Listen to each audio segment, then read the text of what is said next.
So I consistently say that it's very important to understand the logistics of the way things are, because we are well aware of that people are stealing from the people who don't have.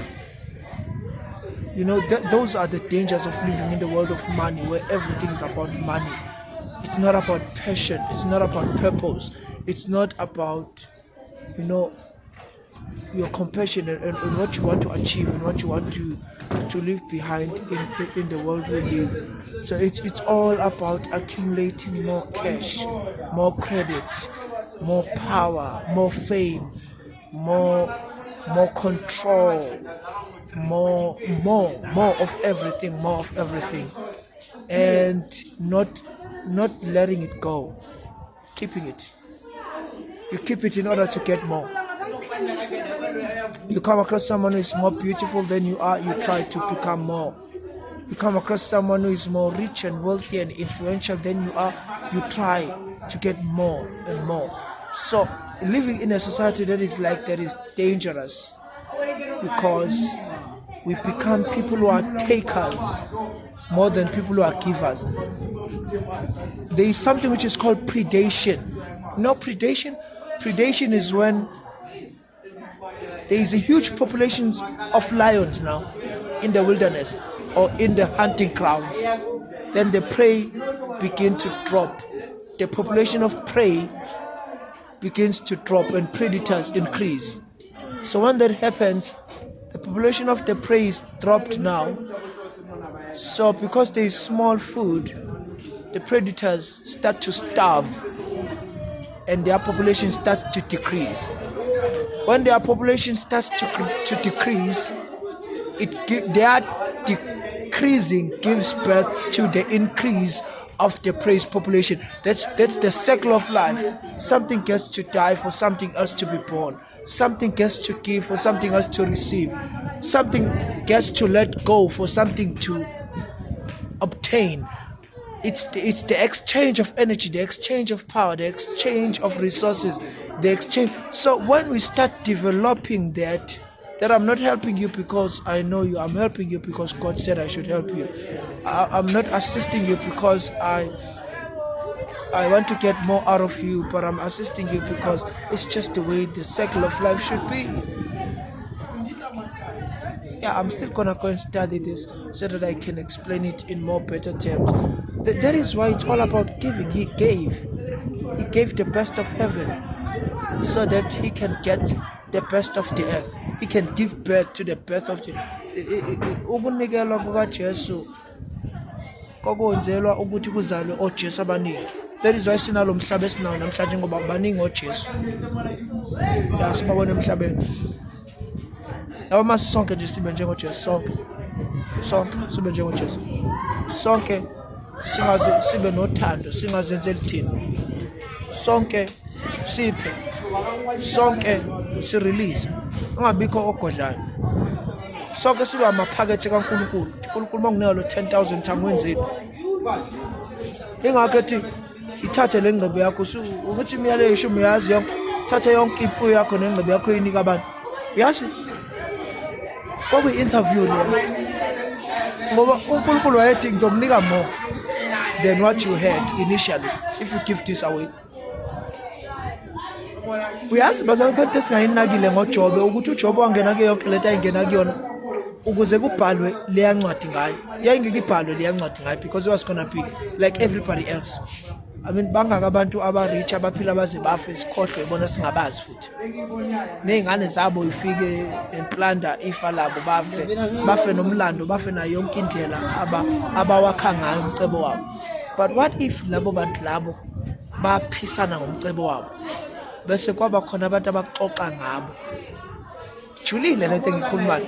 Kwaba khona abantu abaxoxa ngabo landa udumo likaPaul, ngoba uPaul was-sacrifice ukuba the greatest philosopher, the greatest professor of his time. He was in the best position to become even the high priest because of izinto ayisezenze, but wakusacrifice konke lokho, wakhetha ukukhohlwa konke okuyinzuzo kuyo, wazilula kongaphambili. kuze kube namhlanje masikhuluma ngoJesu ngeke singakhulumi ngoPaul. Kuze kube namhlanje. Kuze kube namhlanje masikhuluma ngoJesu ngeke singakhulumi ngalowo wesifazane owachitha amafutha. Wachitha alabaster. Noma wayeyisoni, noma wayenezinto eziningi ezayishiwa abantu ngaye, sasingazi noma ziyiqiniso yini. Kodwa wamemezela uJesu athi yonke indawo la kuzoshunyelwa khona ngoJesu. Opheke nami ngikhuluma ngayo iMary. Kuzokhulunywa ngayo lo wesifazane. Giving, because wenza into eyenziwa uNkulunkulu kuphela. uNkulunkulu ayikho into eyigodlayo. That is what makes him God. Akagodli lutho. Akagodli lutho, uyarelease nje. Amandla akhe he shares them. Izulu he shares it. uNkulunkulu ka share it. That is why angekho umuntu emhlabeni ongazi contact to share it.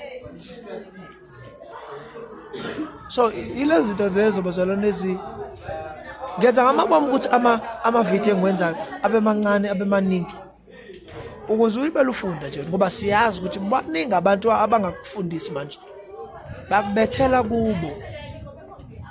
Ya umzala namhla waqala wathandaza wena. Mhla waqala wadla izwi, mhla waqala wafunda incwadi. Yinto esenza sifunde incwadi ngoba ngifuna ukubona ama patterns. Yonke into eyenzakala kumina seyake yenzeka before. Umhlaba sewakwaba kulesimo kusona before. Abelunga bakaze bakutshena ukuthi eEurope la beqhamuka khona kwaba nesimo esinjenga la eAfrica nakhona. Bakhona ipoverty, kwaba khona starvation for centuries. Kuphilwa kamnandi la eAfrica, konzima eEurope. Yeah. Ama-Muslims asukuma al-barricade e-Europe yonke kwangangena provision for centuries. Yes, ama-Muslims. Ama-Europeans ase-ethatha umlando we-Christianity, ethatha iBhayibheli, alisebenzisa as the engine of inspiration to overcome the Islamic powers that had kept them in isolation from the whole wide world. I-civilization yaqhubeka e-Africa ingekho e-Europe. Ingakho namhlanje i-history yakhona iqala kwi-slave trade. I-history yaziyo iqala kwi-slave trade and kwenziwa ngakho kusemandleni ukuthi wena cabanga nje ukuthi uNkulunkulu wadala izwe nomhlaba kwase kwaba khona i-slave trade e-Africa. What happened between what happened between Moses and the slave trade? So I think it's definitely siy'buze zona instead of sesibhizi siphuza utshwala, sidla ama-drugs, simoshelana impilo egameni lokuthi siyathandana. Hamba umosha impilo yengane yomuntu alo ngoba uthi uyayithanda. Hamba ufunda umlando. Ukukhombisa kanjani ukuthi umuntu uyamthanda. Sonke siyazi ukuthi umuntu wesilisa umuntu oyidlalelayo nje, umuntu ogangayo. Hayi ngisho njalo. Akekho umuntu o-serious owesilisa, umuntu wesilisa akekho serious. Ingakho kwakunomthetho. Law. What is law? Law is something that is proven, tested, and it is done. It is the way things are done in order for them to be done. That is the law. Ingakho kuthiwa khona i-Boyle's law. Khona ama-laws of mathematics. Ukuthi x plus x is equal to 2x. And so on and so forth. Maqhubeka imithetho. I-language yakhona. Ingakho khona izibizo, kubizwa izibizo, kuhlangana abantu abadala, kuthunyelwa abakhongi, kuhlawulwa, kwenziwa kugcitshwa amasondo ngoba kuboshezelwa lo wesilisa ukuthi ayisho yonke leyo process ithi yenze kuyabuzwa kuthiwa ngempela ufuna umshada lo. Hebubuka inkomo kababa bakho iphuma. Ngempela athi ngempela. Ukuze noma sethi ufuna ukumdivorce, ubuyele umuthe bonke labantu. Zonke lezi zinto ezenziwa. Zonke lezi ibophezo nenyongo yakho kwakhulunywa namadlozi. Kwenziwa yonke lento eyenziwa. Wena usuthini ngalo wesifazana usamfuna uyabheda. Yonke le sacrifice eyenziwa ama-relatives, ama-cousins ethu, ihlobo zethu ezasuka le kude zeza kwa-investor kulento wethu wena uyayiqala. Wazi washo wathi kwazi washiwo kubo kwathiwa bakhona odadewabo abangcono kunaye wathi wena umthande njalo namhlanje usamfuna uyabheda. So kwakuboshezelwa i-covenant ukuthi akabe kwi-covenant eqinisiwe yaboshezelwa. Methi futhi ufuna ukuhlukana naye kuhlanganiswe ama-philosophers la ekhaya, ama-graduates la ekhaya, people of wisdom bala ekhaya bahlale phansi naye. But you are married in community. uhlangane nalo wesifazane ngoba sifuna ukubenefita nabantu bakubo futhi wena futhi wathi uyamthanda. Uma usuthi uhlukana nawe uyazi ukuthi kuzokwenzakala nesizweni sonke.